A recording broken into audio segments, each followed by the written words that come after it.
A'udzubillahi minasyaitonirrajim. Bismillahirrahmanirrahim. Robbi a'udzubika min hamazati sayatin wa a'udzubika robbi ayahdurun. Robbi shrahli sodri wa yassirli amri wahlul 'uqdatam min lisani yafqahu qauli. Assalamualaikum warahmatullahi wabarakatuh. Salam sejahtera untuk kita semua. Rahayu, namaste, Om Swastiastu, Namo Buddhaya. Salam kebajikan dan sehat untuk kita semua. Kembali kita sama-sama membuka pikiran, membuka hati untuk sama-sama belajar. Kembali kita meniti ke dalam diri dan kita akan selalu belajar untuk bagaimana mengenal diri. Seperti biasa kita akan memulai pembelajaran ini untuk menghadirkan diri kita utuh di sini saat ini. Oleh karena itu, mari kita hening sejenak karena pikiran yang loncat ke depan atau loncat ke belakang itu membawa kita susah untuk fokus dan hanya ketika fokuslah pembelajaran itu akan bermakna untuk kita. Oleh karena itu, mari kita siapkan diri kita untuk hening. Mari kita meniti ke dalam diri, mari kita membuka hati kita dengan menghening. Menghening dimulai.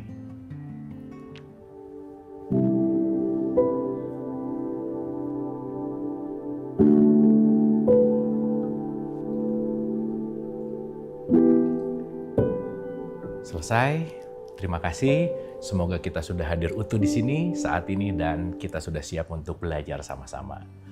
Tidak lupa bahwa saya bicara di sini bukan mau mengajari, bukan mau ceramah, bukan mau bertausiah, tetapi saya hanya berbagi, kita sama-sama belajar yang mudah-mudahan pembelajaran ini ada isinya, minimal menambah pengetahuan kita, tapi mudah-mudahan tidak hanya berhenti di pengetahuan, tapi kita transformasikan dari pengetahuan menuju akhlak dan perilaku kita yang lebih baik lagi.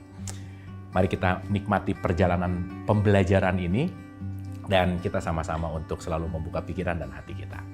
Hari ini kita akan masuk lebih dalam lagi. Kemarin sudah kita banyak hal sudah kita bahas gitu, dimulai dari kesadaran kita hadir ke sini ternyata kita hanya tamu, datang ke sini mau sekolah dalam tanda petik school of life, dan tentu saja kita sudah membahas tentang diri kita.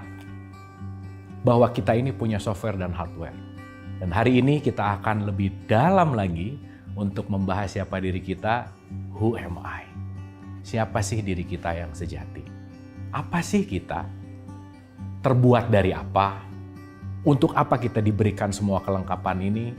Mari kita kupas tuntas, mari kita meniti ke dalam diri. Baik, seperti biasa izin saya pakai coret-coret untuk supaya mudah divisualkan pembelajarannya. Jadi buat yang ada di rumah juga bisa mengikuti dengan mudah. Oke, kita akan mengawali dengan pertanyaan ya seperti biasa ya. Who am I itu adalah siapa diri saya dengan man arafah nafsah faqad arafah rabbah. Siapa yang kenal dirinya, dia akan mengenal Tuhannya.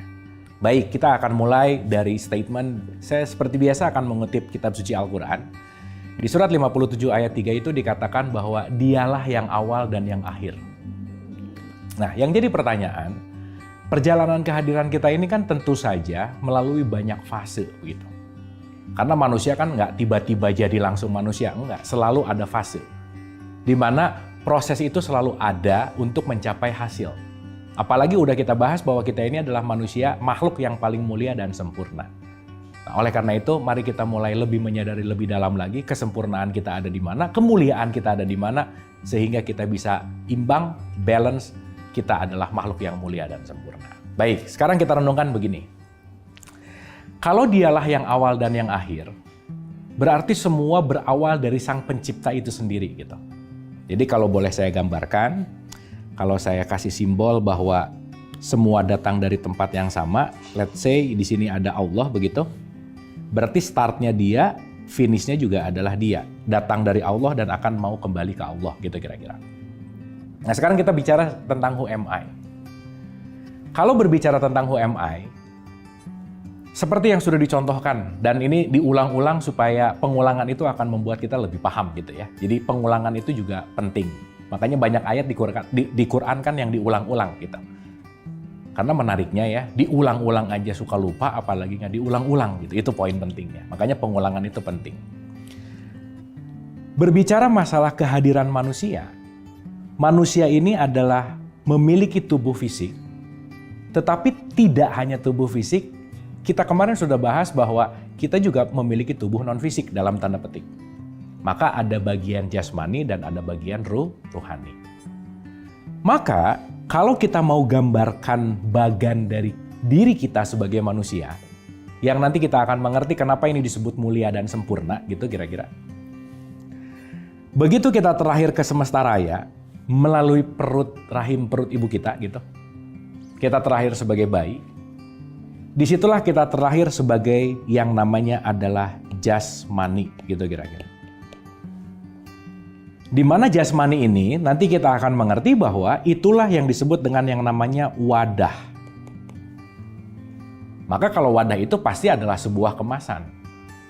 Maka kalau kemasan itu pasti ada isinya. Maka jangan lupa, jangan terlalu merawat wadahnya, tapi isinya nggak ikut dirawat, gitu kira-kira. Maka kita akan lebih memahami bahwa, oh ternyata jasmani ini hanyalah wadah dari sang isi. Jadi kalau berbicara ada wadah, ada isi, jadi kalau tadi ada Allah sebagai awal, dia menciptakan jasmani, inilah adalah raga kita, ini adalah wadah, gitu kira-kira. Di mana wadah ini pasti ada isinya. Isinya apa sih? Sehingga nanti kita akan mengerti bahwa isi inilah sang diri sejati kita. Isi inilah yang disebut dengan yang namanya ruh. Maka saya ulang sedikit, di surat 32 ayat 9 dikatakan, aku tiupkan ruhku dan aku jadikan pendengaran, penglihatan dan hati, tetapi sedikit dari kamu yang bersyukur. Jadi ini penting sekali untuk kita renungkan, untuk kita sadari. Kita ini bukan jasad yang dikasih ruh. Ya, saya ulang ya. Kita ini bukan jasad yang dikasih ruh, bukan. Tetapi kita ini adalah ruh yang dikasih kemasan. Berarti kalau kita ini adalah ruh yang dikasih kemasan, yang menjadi objek primernya ruhnya atau kemasannya? Tentu saja ruhnya. Ini primary. Sekundernya adalah kemasannya. Tapi seiring perjalanan kadang-kadang ketuker tuh. Yang primer disekunderkan, yang sekunder diprimerkan. Banyak orang hari ini ketakutan dalam tanda petik nggak bisa memberikan nutrisi tubuhnya. Tapi kadang-kadang cuek-cuek aja tuh kalau nutrisi rohaninya nggak pernah diisi gitu. Banyak orang mati-matian kerja untuk memenuhi tubuh fisiknya. Tapi maaf sekali, jangan-jangan untuk kebutuhan rohaninya nggak diperhatikan. Gitu ya. Simple aja, ini contoh sering saya pakai dan ini fakta dan realitas gitu. Kalau udah mulai ketemu temen gitu ya, yang mukanya mulai nggak enak gitu, yang udah mulai bete lah, berkerut dan seterusnya gitu, rata-rata begitu ditanya, kenapa? Pasti rata-rata kalau dalam case ini gitu ya, problemnya adalah salah satunya lagi nggak punya duit nih, bete banget mukanya gitu. Lagi banyak masalah nih, bete banget mukanya gitu kira-kira. Tapi saya jarang banget bertemu gitu ya, ketika mukanya bete, apa dan seterusnya. Begitu ditanya, kenapa? Lagi kurang mengerti rohani nih gitu. Itu jarang banget gitu. Lagi kurang mengerti kesadaran nih gitu kira-kira. Maka sekarang ketidaksyukuran itu balik lagi. Sangat bergantung kepada hal yang materialistik, yaitu jasmani.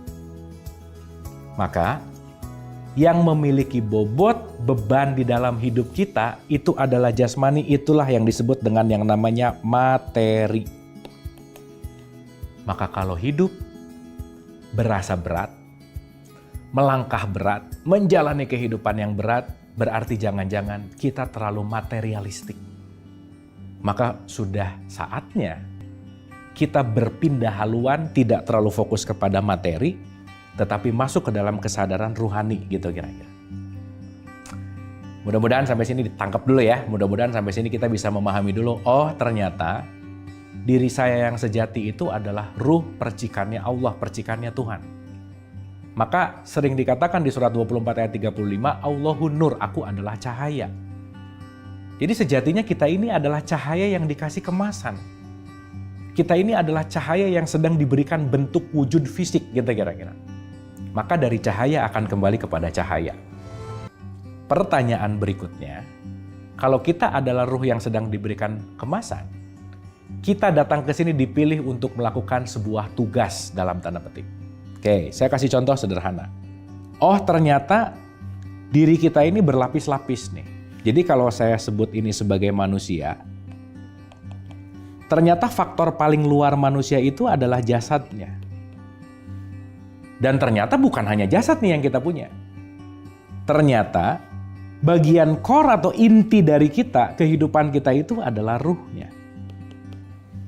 Oh, minimal sekarang kita udah tahu nih, saya punya jasad dan saya adalah ruh. Saya adalah ruh yang sedang diberi kemasan jasad untuk menjalankan tugas. Nah, gitu kira-kira. Pertanyaan berikutnya. Di mana-mana penugasan itu pasti ada satuan waktu. Pasti ada satuan waktu. Nggak ada penugasan yang selama-lamanya, nggak ada. Maka itulah kenapa hidup selalu dibatasi dengan yang namanya kematian. Kenapa? Karena kematian itu adalah ambang akhir dari penugasan kita. Setiap kita punya batasan waktunya masing-masing. Maka nanti akan kita bahas lebih dalam tentang waktu, betapa pentingnya sadar akan waktu gitu. Karena kita sekarang lagi bergulat dengan waktu. Nah, sekarang yang jadi pertanyaan berikutnya, kenapa perlu ada kematian?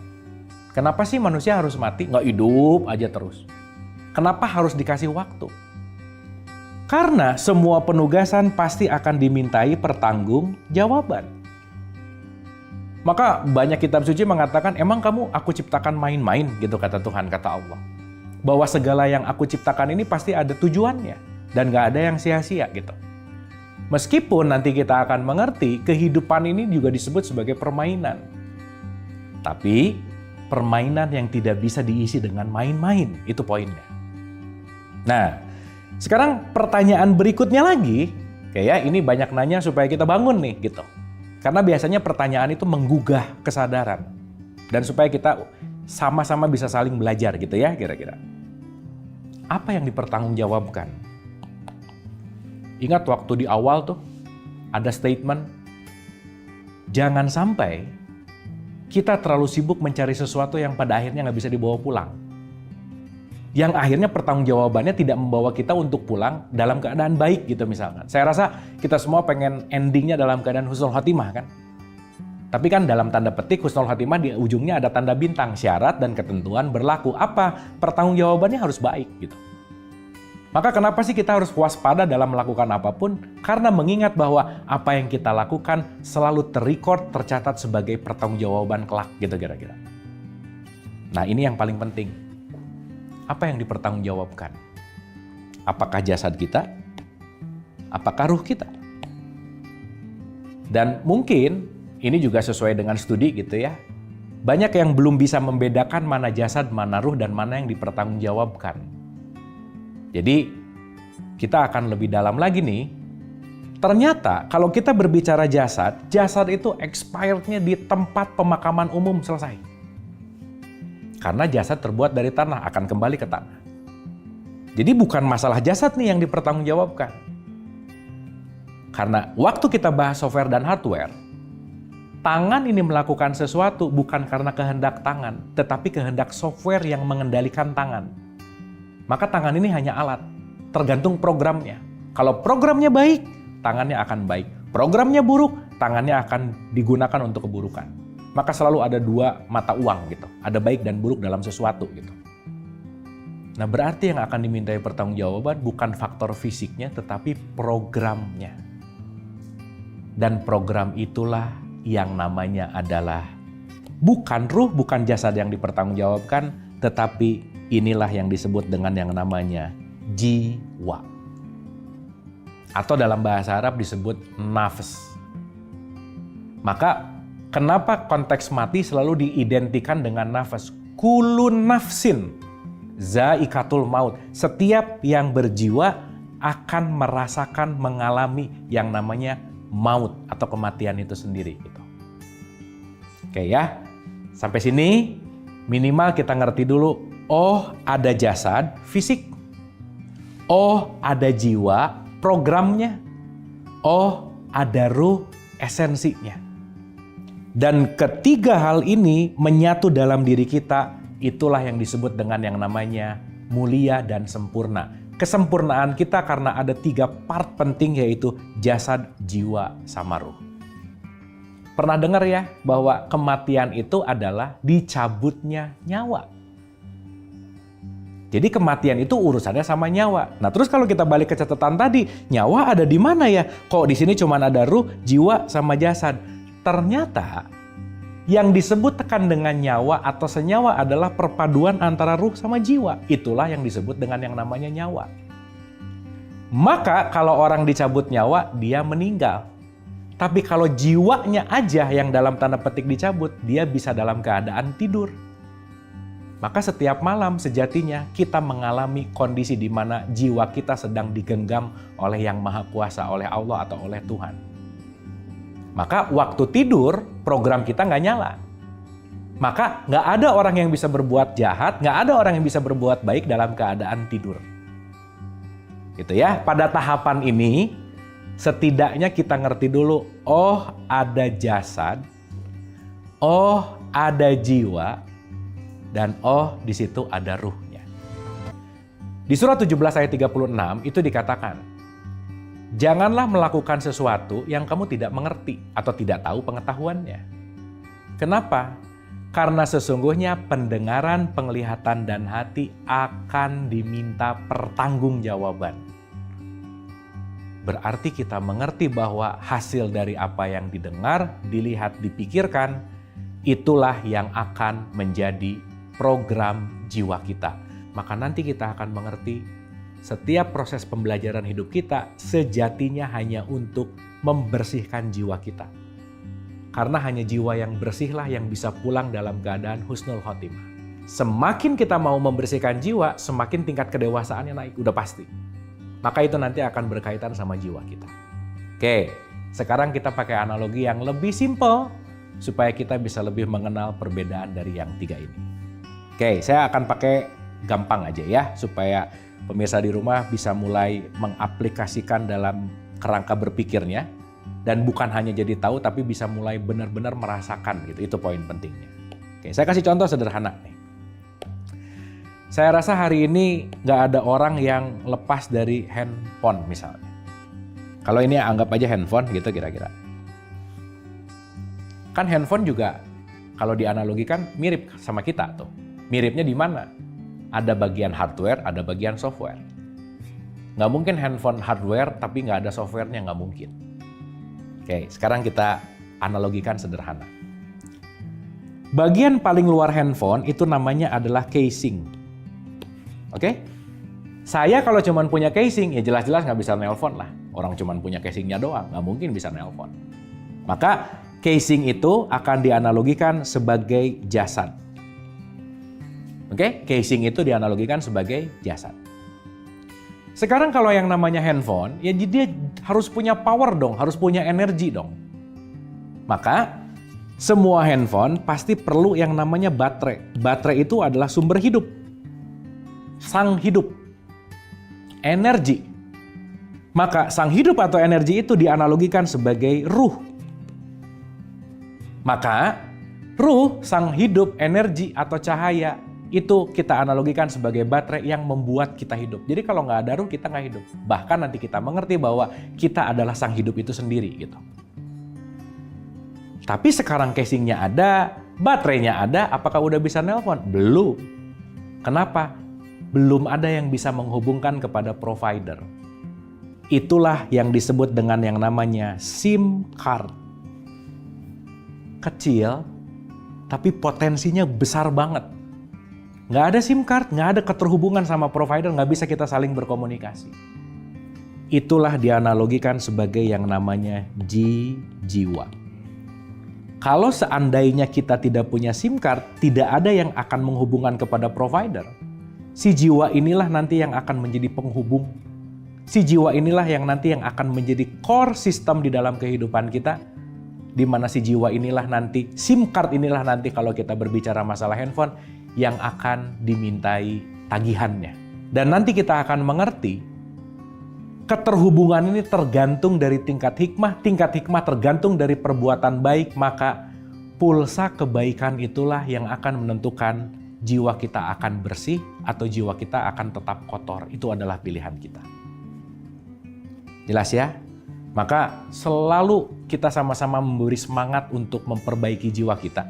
Dengan cara apa? Kebaikan. Ingat, begitu kita berbuat baik, itu berbuat baik untuk diri kita sendiri. Untuk siapa? Untuk jiwa kita. Karena ternyata ketika kita berbuat kebaikan, sejatinya kita sedang membersihkan jiwa kita agar komunikasi kita dengan Tuhan, dengan Allah semakin lebih baik, agar si handphone yang kita miliki itu bisa bermanfaat sebaik-baiknya. Itu poin pentingnya. Kenapa? Karena jangan sampai kita terlalu banyak mengurus jasmani. Ya mungkin maaf banget ya kalau sekarang yang dipikirin skincare-nya apa gitu. Tapi kan soul care-nya juga penting untuk kita sadari gitu. Karena skin yang glowing itu ternyata ditentukan dari soul yang glowing juga. Karena begitu glowing dari luar itu datang dari cahaya di dalam. Di mana konteksnya adalah bagaimana kita memberikan nutrisi jiwa kita masing-masing. Dan nutrisi jiwa kita masing-masing itu akan kita bahas di pertemuan yang akan datang. Oleh karena itu, di tahapan ini penting sekali untuk menyadari bahwa satu, kita bukan hanya makhluk fisik. Kita bukan hanya jasad kemasan yang kalau lagi bercermin kita ngelihat tubuh kita, bukan hanya itu. Itu hanyalah wadahnya. Tapi yuk kita mulai menyadari terhadap isinya tuh apa sih. Sehingga perjalanan materi menuju kepada perjalanan rohani itu ternyata penting banget. Oke, saya kasih contoh sederhana. Orang yang punya kesadaran hanya jasmani berbeda dengan orang yang punya kesadaran terhadap jiwanya. Maka, kalau mengolah hanya jasmani, itulah yang disebut dengan yang namanya ritual. Selesai. Olahraga. Hanya mengolah raganya. Maka kan kalau kita berbicara masalah ritual, dalam tradisi Islam misalkan yang paling sangat kental adalah sholat gitu. Boleh jadi orang sholat hanya menggerakkan jasadnya, tapi tidak membawa jiwanya ketika dia sholat. Oleh karena itu, yuk kita mulai memupuk ritual kita dalam kondisi jasad, dan juga jiwa kita dalam konteks yang namanya spiritual, sehingga antara ritual dan spiritual ini menjadi balance. Sehingga jelaslah kalau kita ini adalah mulia dan sempurna, karena kita memiliki jasad, jiwa, sama ruh. Dan mari mulai care terhadap rohani kita, untuk selalu kita berikan nutrisi sebagai bekal pulang yang husnul khotimah. Terima kasih, semoga bermanfaat. Mohon maaf lahir dan batin. Wabillahi taufiq wal hidayah. Assalamualaikum warahmatullahi wabarakatuh.